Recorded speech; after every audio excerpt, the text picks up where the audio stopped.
Episode 289, Countdown to Battle.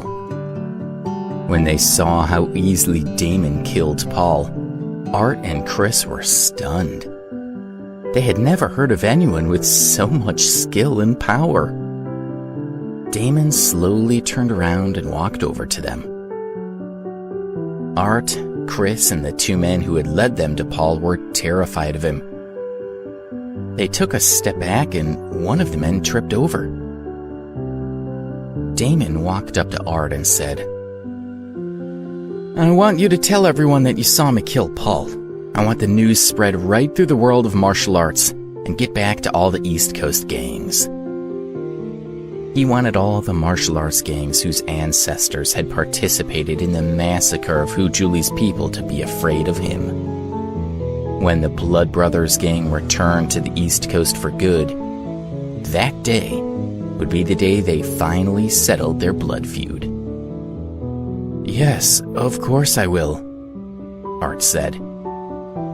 Although he was a powerful man, he had just witnessed a display of strength beyond his wildest imagination from Damon. He looked at the fighter with fear and respect.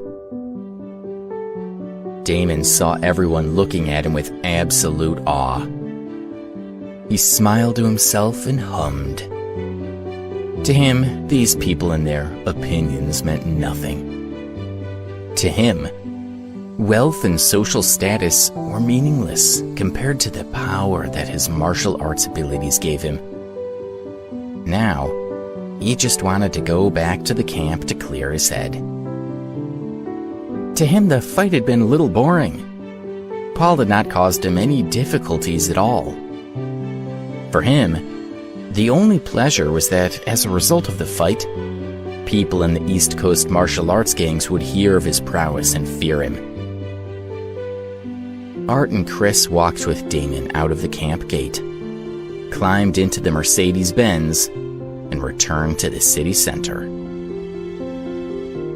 Along the way, Art's tension and fear gradually abated, and he became relaxed and even cheerful. That morning, he had been consumed with worry that if they couldn't find a fighter who could compete with Paul Novak, they could easily lose the war with the Cliftons. But already Damon had killed Paul, the most powerful warrior on the side of the Clifton family. That meant that the Stedman family would certainly win the fight in 2 days. He felt as if a great weight had been lifted from his shoulders. He paid for the most luxurious room for Damon at the Capitol Hotel and sent 6 bodyguards with him to ensure his safety. As Art drove away from the hotel, he sang quietly to himself. His fingers gently tapped to the beat. He didn't realize that he was in such a good mood until Chris said, "Dad, I haven't seen you so happy for a long time." Chris smiled and continued. "Now that Paul is dead, it'll be obvious to the Cliftons that we will win the fight.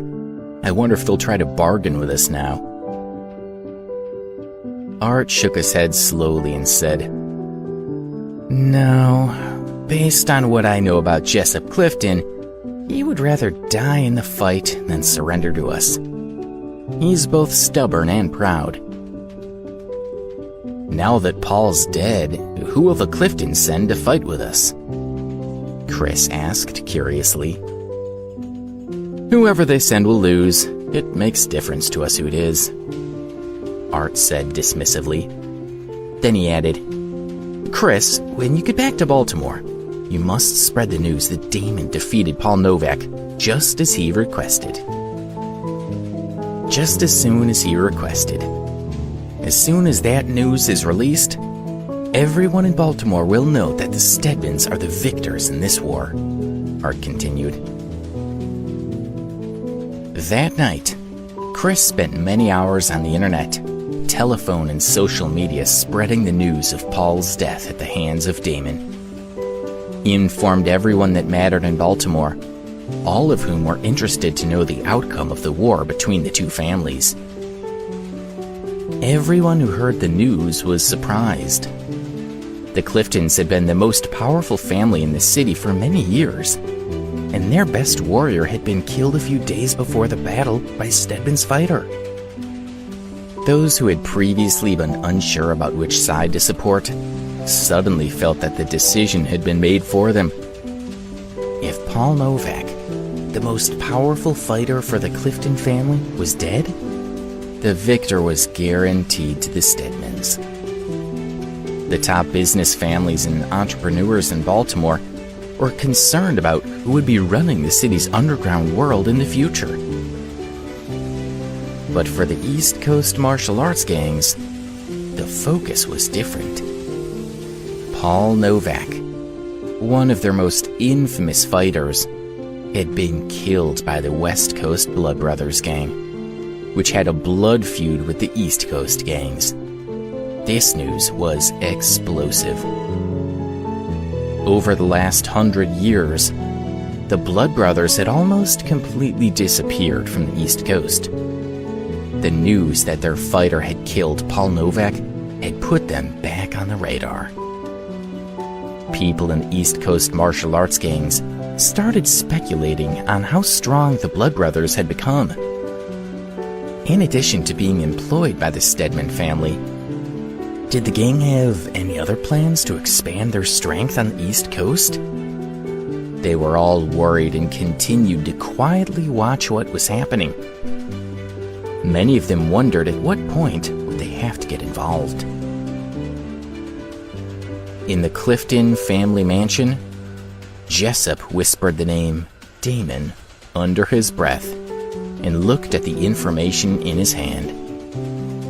The old man's eyes contained deep sorrow. An hour previously, the Clifton family had received the news that Paul had been killed. Jessup had been shocked to the core. According to people who ran the No Surrender martial arts camp, Paul had been unable to fight back and had not posed any threat to Damon.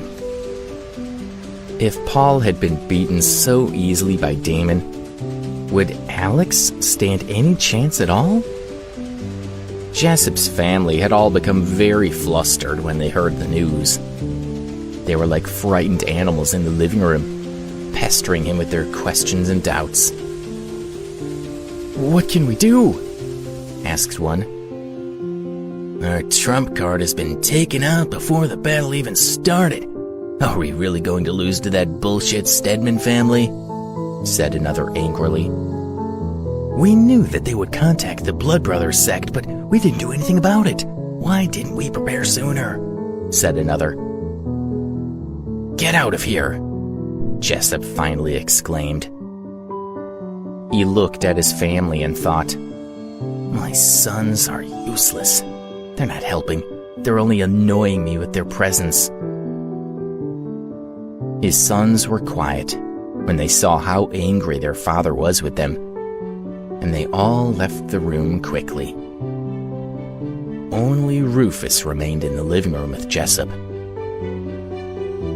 "When you speak with Alex, tell him what Damon has done and remind him to be careful," Jessup told him.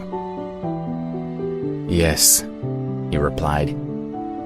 He felt saddened when he looked at his father's worried face. For the first time, he realized that his family might lose. Rufus dialed Alex's phone. At that moment, Alex was standing outside the residential building at the university. He was hungry and wanted to get something to eat in the canteen. Two beautiful girls approached him holding containers of carry-out food. It was Callisto and Luna. "Mr. Alex, we bought Chinese takeout for you. No need to go to the canteen. There are too many people queuing in there. We'll take it in turns to bring you food," Callisto said. They had been watching Alex standing guard every day and wanted to do something to help him. "You're so kind to me," he said as he smiled at them. The canteen had a special dining area for employees, so he wouldn't have had to queue. but he didn't tell the girls that. They'd been so kind to think about him. The smell of the food was making his mouth water. At that moment, his phone rang. Alex saw that it was Rufus calling and answered the call. Alex, we found out who is fighting for the Stedman family. His name is Damon, and he's an apprentice of Lee Harshaw, the leader of the Blood Brothers sect in California. Just over an hour ago, he killed Paul without breaking sweat. Later, I'll give you all the information I have on him, Rufus said. Okay. Alex was shocked when he heard that Paul had been killed. He realized that his opponent was even stronger than he thought, and he was worried. I'll pick you up at John Hopkins the day after tomorrow. Try not to worry too much. We have faith in you. Just try your best, Rufus said. But Alex could hear the concern in his voice, and he guessed that although Rufus wouldn't admit it, he predicted that Alex was going to lose the fight.